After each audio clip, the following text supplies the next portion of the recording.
So thank you for the warm welcoming. Thank you for the magnificent organization and the very idea of putting us together to talk about secrets.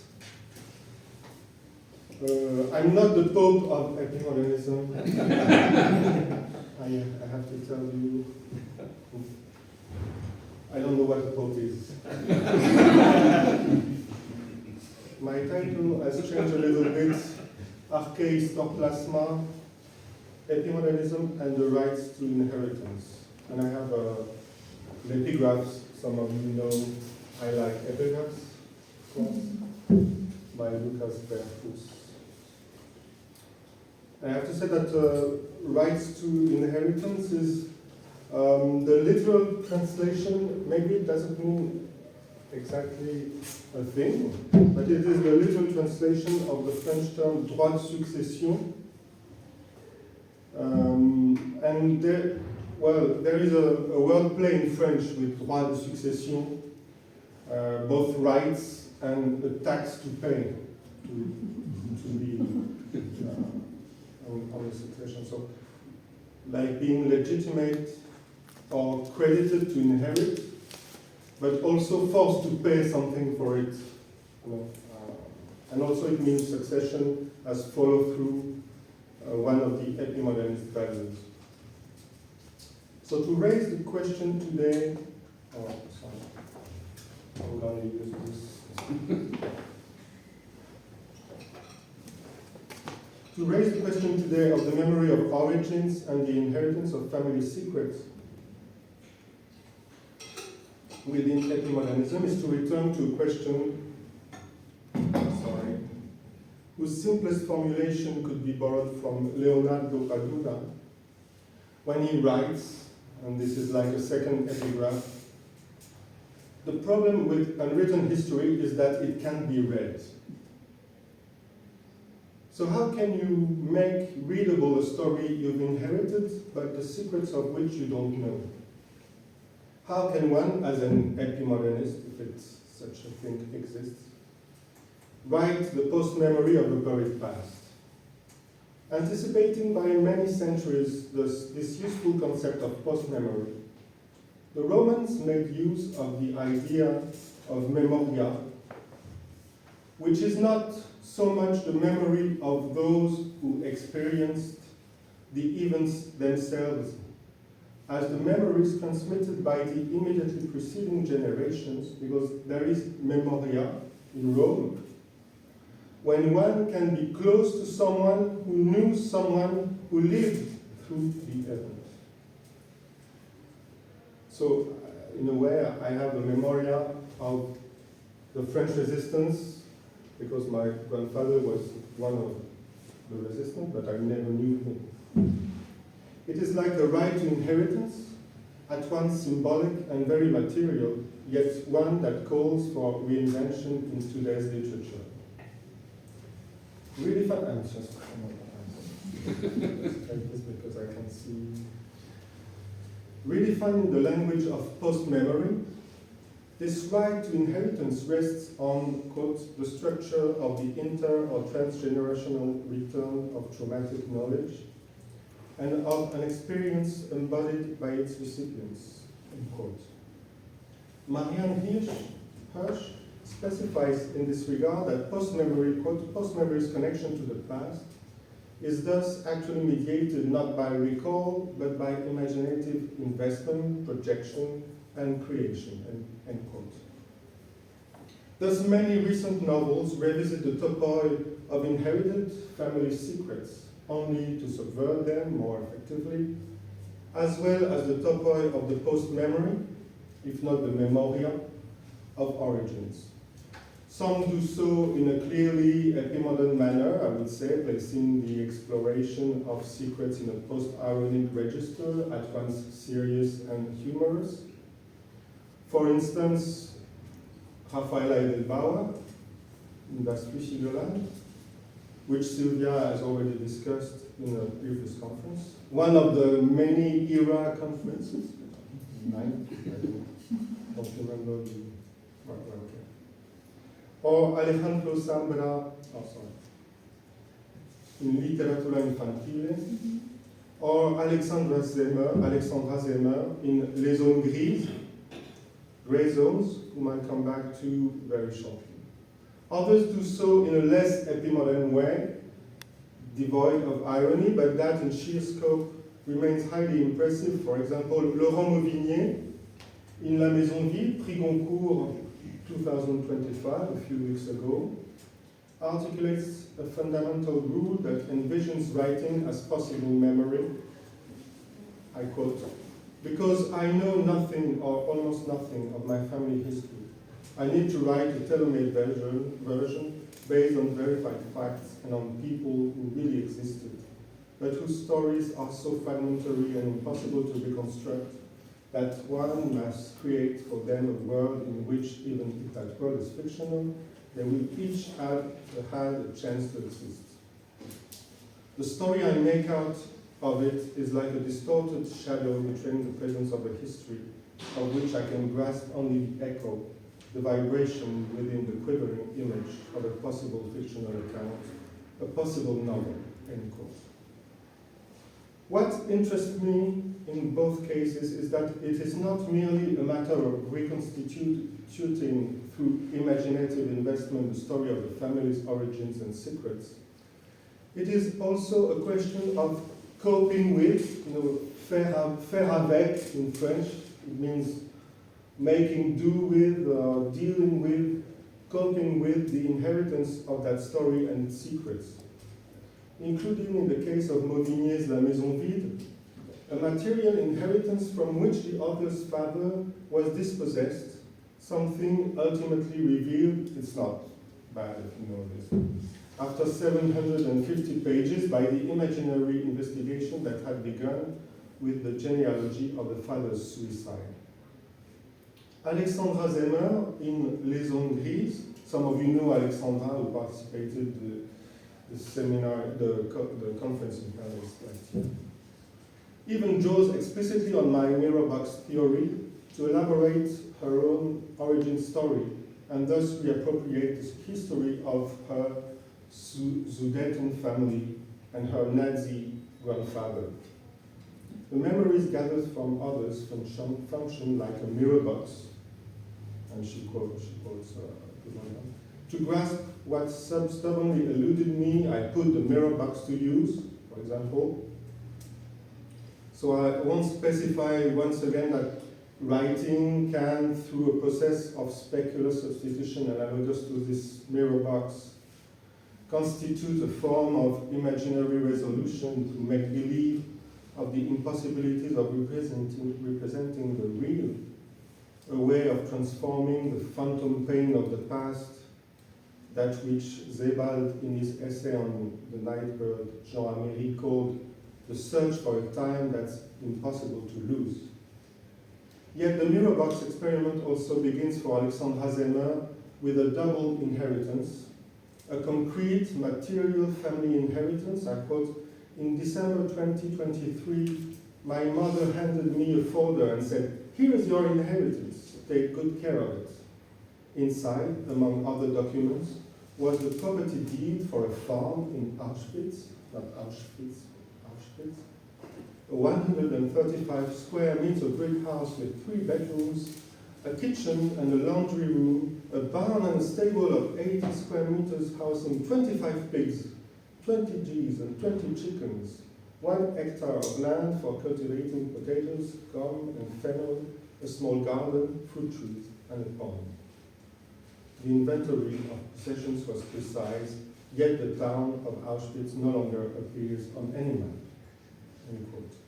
So it is a material inheritance and a broader historical inheritance whose uneasy entanglement with our family history she must now confront. Quote, "I am a descendant of the Sudeten people, a German-speaking minority settled in the border regions of Czechoslovakia since the Middle Ages, who were expelled at the end of the Second World War for having voted a few years earlier in favor of integration into Nazi Germany." Even more broadly, it is the story of a series of lineages. I descend from a people of collaborators, from a people of smoldering anger, from a survivor, all revolving around the inheritance of secrets. Quote, the extent, for example, the extent of a Sudeten grandfather's involvement in Nazi ideology, the possibility that her mother was born of a Russian rape, the disappearance without a trace of Uncle Herman. These secrets call for recourse to the mirror box, to be penetrated through bold, imaginative reconstruction of the missing scenes and their historical dialogues. And this is an additional peculiarity of the book. All this is done with the active, ambivalent, and sensitive involvement of social networks through the invention of an imaginary Facebook profile with the real name preserved, and the practice of a hybrid form of writing, towing the line between archive and fiction. I quote, the hybrid nature of my profile, so Facebook profile, reflects the play between my own identity and a probabilistic identity that I surmount at times. Certain parts of this narrative are fictional, but it is a fiction checked by the archive. I drew from various accounts, spliced and stitched them together until I arrived at a version of my family history that, when tested against the document, seemed plausible to me, end quote. More broadly, it raises the question of the right to inheritance, both symbolically and materially, with regard to one's family history, a question that draws on several key values of epimodernism: secrecy, credit, superficiality, and follow-through. So, what happens when the logic of post-memorial imagination interferes with that of investigation and archival inquiry? Or even when it substitutes itself for archival investigation, adopting its forms in order to distance itself from them? What happens, moreover, when this post-memorial projection overlays a mechanism of identification with past experiences, the appropriation of the rights to inheritance at the risk of confusing fiction with memory? This is, in my view, a question that partakes of the fundamental epimodernist hypothesis, if I may put it that way, on my behalf, at least, that of a shift, because I'm the Pope, you know, that of a shift from Carlo Ginzburg in Myths, Emblems, Clues, called the indiciary paradigm, or evidential paradigm, to what I call the fiduciary paradigm, in place of the indefinite quest for traces and imprints of the past, which served as a model for the indiciary principle of transcription of history, comes the singular act of assertion and the appeal to credibility inherent in the assumption of a borrowed historical identity, a sort of conscription or requisition of the past. One of the problems with the era is the English. You know, I'm French, so I don't know any language at all, like we French do. It's difficult for us. As I will explain through the example sketched out in Epimodern of David Albari, Goetz and Meyer, the Epimodern novel is thus written on the credit of history, in the double sense of both drawing upon history's credibility and placing its faith in history. In doing so, it lays claim to the right to inherit the past and its secrets, arranging in a distinctive way the archive, the act of bearing witness, and the imagination, or more precisely, arkhè, istor, plasma. So this was the introduction. I have 45 minutes. So to fully grasp the role that the interplay between investigation and post-memory has come to occupy in contemporary writing, it seems to me necessary to return to the question of the archive, or of that which functions as an archive in the contemporary novel, to the place and function of the arkhè as constitution d'une instance et d'un lieu d'autorité, as Derrida put it in the preliminary note in Archive Fever, Mind Archive, and authority and place that narrowly serve the legitimacy or the credit of the novel in relation to history. Already in Epimoderne, I distinguished three typical cases of this machination or machinery of the archive. I return to them briefly here as an introduction to my example. First case is in archiving. By this I mean the explicit use of real archives whose citation, yet one integrated within a narrative perspective that is openly distinct from that of historiographical investigation. There are numerous contemporary examples of this overlaying of the archives, illuminated both by memory, hindered imperfect absent memory, and by imagination. Either these are openly post-memorial narratives, in cases where an absent memory is to be recovered, a layering of the strata of memory, a writing of absence as the erasure of traces, as in Alexandra Zemmour's book, or as in the novel that was written in French as Fille d'espionne, so the spy's son. What is the real translation of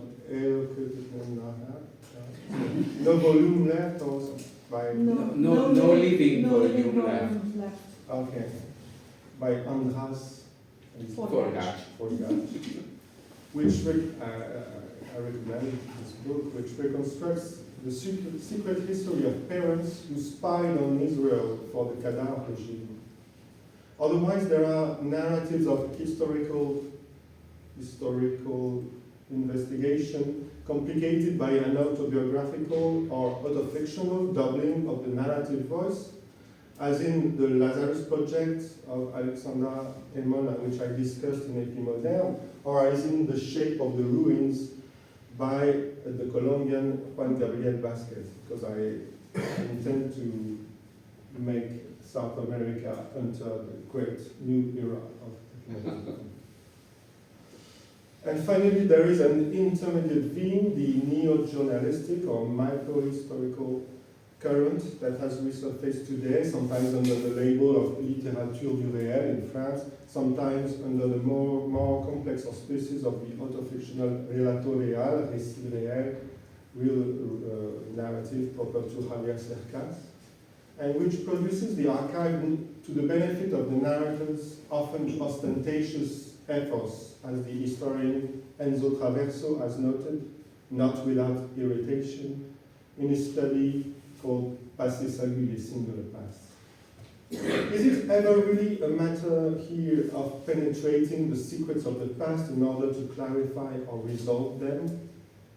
As Juan Gabriel Vasquez wrote in The Shape of the Ruins, quote, our capacity to name things is limited, and those limits are that much more sensitive or cruel if the things we try to name have disappeared forever. That's what the past is, a tale constructed over another tale, an artifice of verbs and nouns where we might be able to capture human pain, their fear of death, and eagerness to live, in quotes. We know that for Javier Cercas, for example, writing a novel consists of immersing oneself in an enigma to render it insoluble, not to decipher it, unless rendering it insoluble is precisely the only way to decipher it, end quote. He adds that, quote, that enigma is the blind spot, and the best things these novels have to say, they say by way of it, by way of that silence bursting with meaning, that visionary blindness, that radiant darkness, that ambiguity without solution. That blind spot is what we are. But he just wrote a novel about the Pope, Francis, about popes. And there's no secret. It's not epimodern anymore. Thus not every secret is right to be revealed. If I reconsider La Maison Vide by Laurent Mauvigné from this angle, I see that Mauvigné uses the same image as Cercas of a kind of familial blind spot, as though in the rear-view mirror of a story told in reverse, of a family recounting, the contagion of secrets will not prevent them from remaining secrets all the same. For, quote, secrets spread within us as if they had always been spoken by those who precisely make them into secrets. This moment eludes me. More than any other, it refuses to give itself up, like a hand that closes and becomes a fist to protect the secret it wishes to keep in the privacy of its palm. I do not perceive this resistance, this refusal, as a failure or a shortcoming with respect to what I wish to grasp, but simply as a limit that must be acknowledged, one across which it will be useless to try to force a passage, end quote. So I hope that this novel will be translated in Hungarian soon. It's a very interesting novel, even if it is not final. Third case, I'll return to the second case later, arkhè fiction, or the fiction of the archive. This is the contemporary reinterpretation of the found manuscripts, an imaginary archive, a hidden treasure, a missing piece of historiography, most often inscribed within the story of an investigation, which it simultaneously diffuses. I already wrote at length about this in Epimodernism, citing as a preliminary example Laszlo Krasna archive War and Noir, an Epimodern Nobel Prize winner. I could also, he doesn't know he's Epimodern, of course. If you ask him, are you Pope of Epimodern literature? I could also put today The Destruction of the Parthenon by Christos Chrysopoulos, but I don't have time to explain why. It follows a law of succession formulated by Judith Shalansky in a beautiful inventory of losses. Quote, humanities are thrown together, bickering community of heirs, to a numinous yesteryear that needs to be constantly appropriated and recast, rejected and destroyed, ignored and suppressed, so that contrary to popular belief, it is not the future, but the past that represents the true field of opportunity, end quote. As you may know, my own focus has been primarily on arkhè fiction as a practice of fiction bearing witness by a historical figure to the model I have called the historical novel without an H, an authorial taking of authority, a conscription of history, and a forceful seizure of an inheritance the author deems themselves legitimate to take up, embodying the istor, the eyewitness of the past. Between these two general cases, one can identify a more singular treatment of the inversion of archives that consists of dividing the text into copy, quotation, and commentary with the aim of a palimpsestic rewriting and reinterpretation of the archival substrate. This is what I have called, since Epimodern, counter-archiving. The exemplary case, in my view, is the late, or the founding case, is the late Peter Esterhazy's revised edition.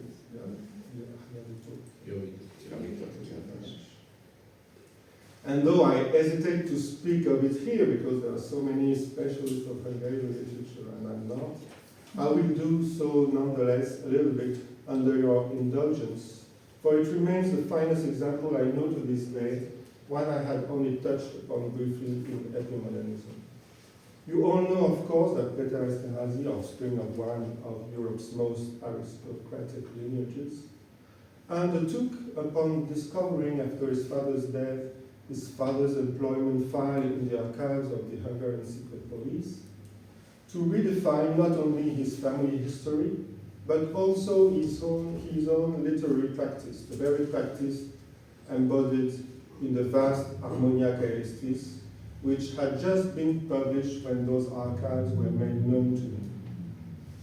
By inserting fragments from the archives, printed in red type, into the black text of the journal he kept when reading his father's informant reports.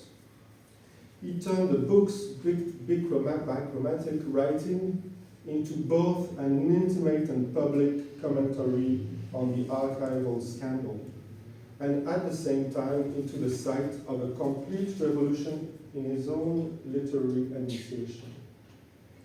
All hermeneutics, so vital in the powerful Christian tradition of the family, is in fact burdened by the father's betrayal, a figure hitherto held up as an example, however paradoxical. The language itself is revised and corrected by the archive, as evidenced by the final file, an abecedary of ruined lives, spoken in the first person plural, in place of the fundamental tools of literary writing. I'm not reading it, but you can see. And there is the quote from Harmonia Caelestis, which appears in red as if Harmonia Caelestis would have become itself an archive. I can ask forgiveness of the whole alphabet. Alongside a complete revision of the past, what takes place is the deconstruction of the novelist himself by way of the very father he had made himself a specialist of. The face as mask, characteristic of the postmodern writer he once claimed to be, becomes, according to Chacha's phrase, a face upon the mask, characteristic of the epimodern writer he had become, at least according to me. Because as a pope, I can choose my saints. His own subject matter is the central and split problem of sincerity. Quote, "Suddenly, in that instant, my blood freezes in my veins, in my stomach, in my heart. I have just understood something. He was only sincere." Another thing I inherited from him. It's a later quotation. He is sincere with his handler, or not even that, he simply writes down everything, end quote. And this is what weighs upon Peter Esterházy. This revision, this very revolution of writing is carried out always in the mirror of the father. He too now writes everything. He too now files his report. Yet this does not prevent him from preserving the art of language and quotation, quite the contrary. Even if, as he says with bitterness and irony, this art is now exercised, quote, in accordance with his new function as a realist writer, unquote. In fact, Revised Edition is an extraordinary work of description, at once terribly ironic and radically sincere, not only of the archival text itself, but of the entire arc of reasons and consequences that unfold when it's read. One can see then how the problem of inheritance rights faced by Peter Esterházy was at once a political and a poetic question. For the deconstruction of the family novel, or the end of the family novel, which he had thought to be achieved by way of literature, is in fact brought to fruition here by history itself. Thus, Revised Edition truly partakes of the archival ache, le mal d'archive. Derrida has the right to speak French, sometimes. The mal d'archive, inscribed in the originary scene of Hungarian communist history. The My Father Led Bear is the nomological arkhè of law, of institution, of domiciliation, of filiation, of which Derrida spoke, referring to the archontic, that is paternal and patriarchic principle, end quote. It is precisely that principle that Peter Esterházy finds himself brutally enjoined to break free from, bringing to completion his disenchantment with regard to the genealogical and historical spectre. the example of revised edition clearly shows is that counter-archiving is at once a reuse and a deconstruction of earlier modes of enunciation arising from the commentary on, or even the inquisition of, the archive, within a layered structure made visible in the text. You know that life is a Doppelstock. In literature too. Layered structure made visible in text, often quite simply, as here in black and red.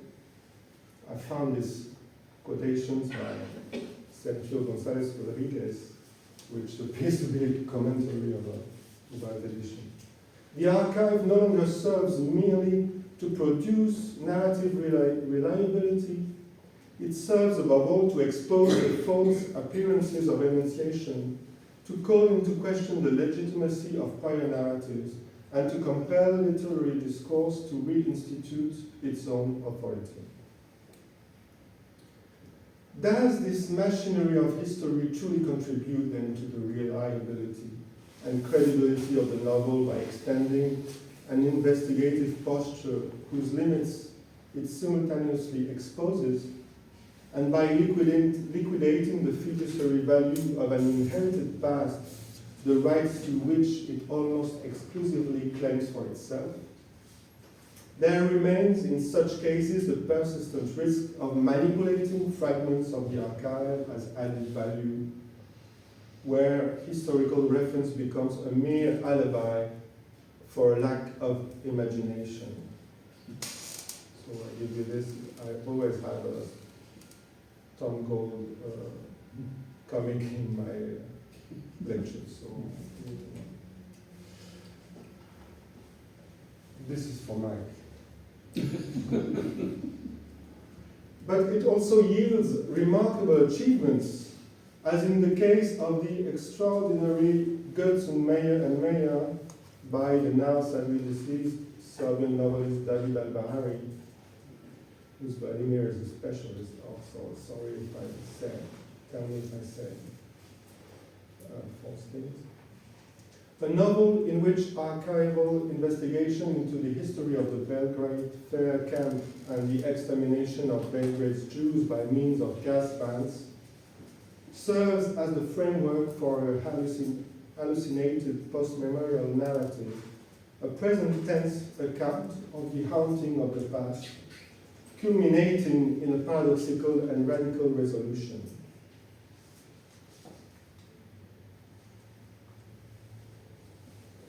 I also sketched this example in Epimodernism, and I'll take it back up here and expand it inspired in the spirit of follow-through. The narrator, a Belgrade professor, literature professor, high school literature professor, sets out to uncover the mystery of the two gas van drivers, executioners of almost his entire family, about whom he knows only the names Goetz and Meyer, only to discover that no investigation was ever opened in Germany after the war concerning them. After reading this, no, sorry, family anecdote. My interest in the two of them came at a time when I was trying to fill in the empty slots in my family tree. I had just turned 50. I knew where I was going with my life. So all that was left was to figure out where I had come from. I went around the archives, visited museums, brought books home from the library. That is how Goetz and Meyer came into my life. End quote. He conducts this research principally in the Belgrade archives, which preserve the correspondence between the Jewish directorate and the German command of the camp. Quote, in the beginning I carefully copied out all the dates, and then I gave up, lost in the tons of food and cords of firewood, revolted by so much bureaucracy at a time when life was draining from the prisoners in the camp like water from wet rags. End quote. Very quickly then, he abandons the evidential quest to follow instead within himself the post-memorial, almost epigenetic trail of an inherited and embodied history, and to bury himself in the lives of others as if they were his, which they were, in fact. Unquote. His life then divides into three parallel lives. His own ordinary, everyday life, one of constant transformations, quote, sometimes a woman, sometimes a little girl or boy, or perhaps an old man resting his hand on a prayer book, end quote. Lived with his eyes fixed on the framed family tree hanging on the wall, like some sort of masterpiece. And a third, two-headed life, in which he is at once Goethe and Maya, angel of death and driver, soldier and ordinary man, false savior and true executioner. For, quote, as long as the faces are nothing but the reflection of a void and a standing for any face, Goethe and Maya will return and repeat the meaninglessness of history that becomes in the end the meaninglessness of our lives, in quotes. Because life is a double shot. Being an obsessive istor, without an H, he thus gradually assumes in the mirror box of his monologue the role and voice perfectly interchangeable of the two Germans pulled from the well-guarded secret of their past. So I'm going to read a long quotation, and so that you can hear also this Thomas Bernhard influence in the writing. Look at this. I'm beginning to imagine myself talking with people, talking with people whose faces I don't even know. I knew precious little indeed about the faces of most of my kin, but in that case, I can at least look at my own face in the mirror and see their features there, whereas with Goethe and Maya, I am no such help. Anyone could have been Goethe, anyone could have been Maya, and yet Goethe and Maya were only Goethe and Maya, and no one else could be who they were. It is hardly surprising, therefore, that I constantly had this feeling that I was slipping even when I was walking on solid ground. The void that was Goethe and Maya so contrasted with the fullness of my relatives, if not of their real beings, at least of their deaths, that my every attempt to reach fullness required that first I had to pass through void. For me to truly understand real people like my relatives, I had first to understand unreal people like Goethe and Maya. Not to understand them, to conjure them, sometimes I simply had to become Goethe or Maya, so I could figure out what Goethe or Maya really I thought about what Maya or Goethe really I meant to ask. This Goethe who was not really Goethe spoke this Maya, who was not really Maya. My hands trembled a little when I think of it all. Nothing easier than to stray into the wasteland of someone else's consciousness. End quote. It is, he says elsewhere, like an enchanted fairy tale looking glass, making him the reflection of other people's reflection. Or like pure mathematics, quote, a compilation of ingredients, the result of subtraction and the product of multiplication, end quote. In this way, the rights to the inheritance of the past are fairly calculated. The narrator seeks thereby to summon the golem of the past out of airy memories, unreliable recollection, and crumbling archival documents, end quote. Yet, in the underlying irony of a novel as comic as it is despairing, but maybe you can't hear the comic of the text, but there is. This thought experiment in the form of a mirror box, or rather, as Louise Lelevée, who will come tomorrow, aptly noted that the last era seminar, maybe the 8th, this artifice, the artifice of imagination, this simulacrum, does not free one from pain. It releases the pain at the risk of transforming the class visit organized by the narrator professor before his increasingly terrified students into representation as représentants and surviving relics, survivants of the terrible past. Quote, allow me, I said, to recite one of Goetz and Meyer's poems to you. He is in the bus that drives his high school students to the camp. I feel the students' attention growing denser around me. I cough and say, Daniel, Isaac, Yaakov, Bukicha, Esther, Sarah, Solomon, Raphael, Chaim, Rachel, Rivka, Clara. The class erupted in peals of laughter. I laughed with them, because only when I do that, opening my mouth wide and squeezing my eyes shut, can I hide the tears, end quote. The entire novel rests on the experience told in fragments of this reenactment, that this reprisal by way of simulacrum of transit in the gas van of the narrator's family, carried out through the class field trip. I don't recommend this to anybody. Quote, they had already known, of course, that they were on a journey with no return. But hope kept them from truly believing that. Nothing is more awful than a void, nothing more present than absence. After all, I told them that was how Adam felt. He was here, but actually wasn't, just as the camp, despite its overcrowding, consisted of an empty place in which every step echoed like the blow of a hammer on an anvil, end quote. No one understands anything, except the narrator, whose three parallel lives gradually converge at the site of extermination and its phantom pain.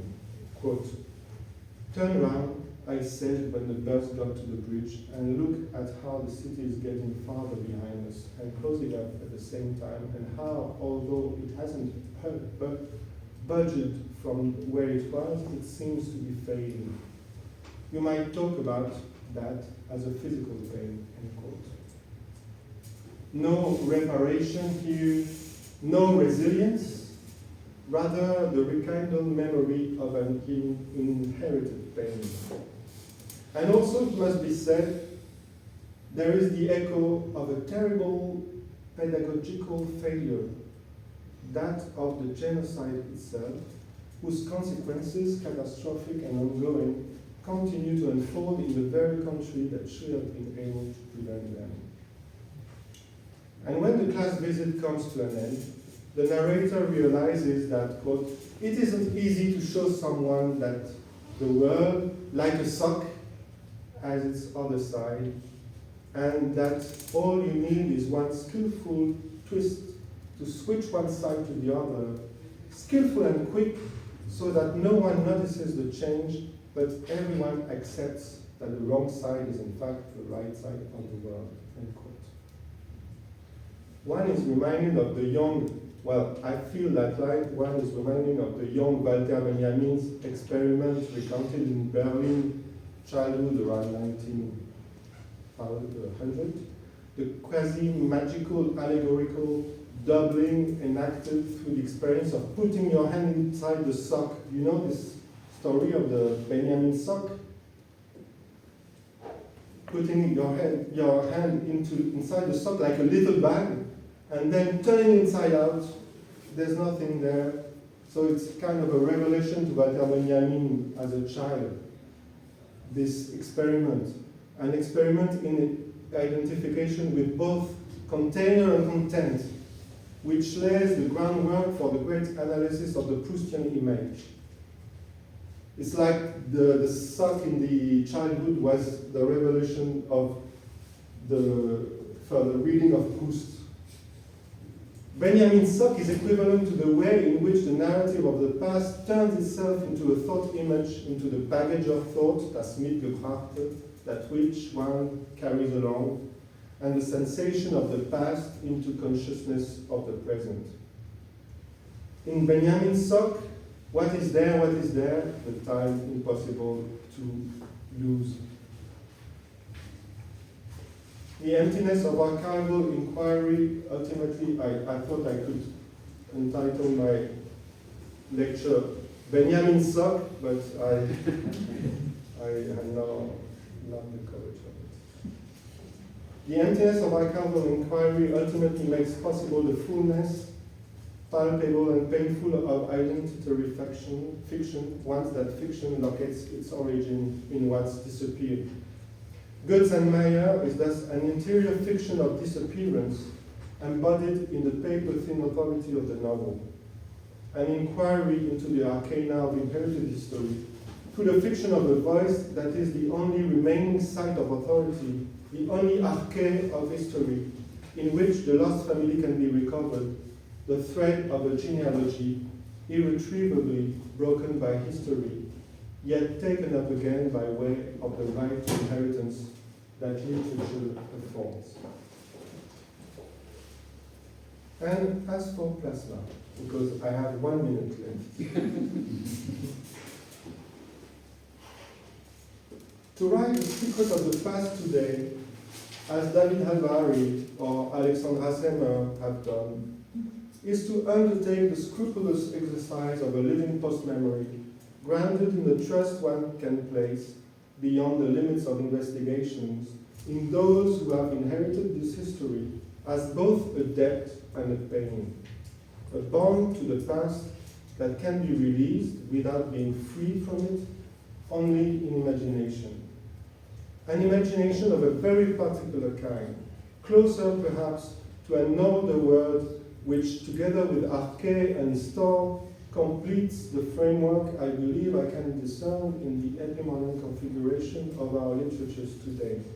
That word is plasma, the act of shaping, of crafting with one's own hand. Exactly what Alexandra Zemmer does when she activates the mirror box of a family genealogy. This is facticity rather than fiction, a shaping like that of the golem of memory.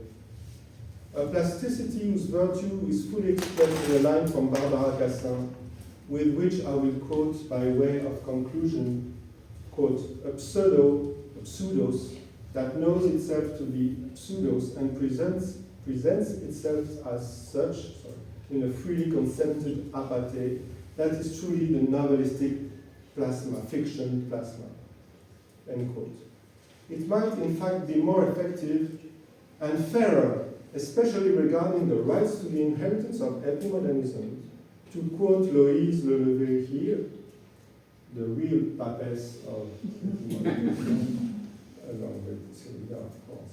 It is through the notion of plasma, borrowed from Barbara Cassin, that she characterizes, quote, an investigation of the real and of the reconfiguration or narrativization of reality that consists less on going down into the archives and streets than in the confrontation between the powers of plasma and the vertigo of the pseudo, end quote. At the very least, it is that plastic form of fiction than the epimodern novel develops on the credit of history by granting itself its own droit de succession. Thank you very much.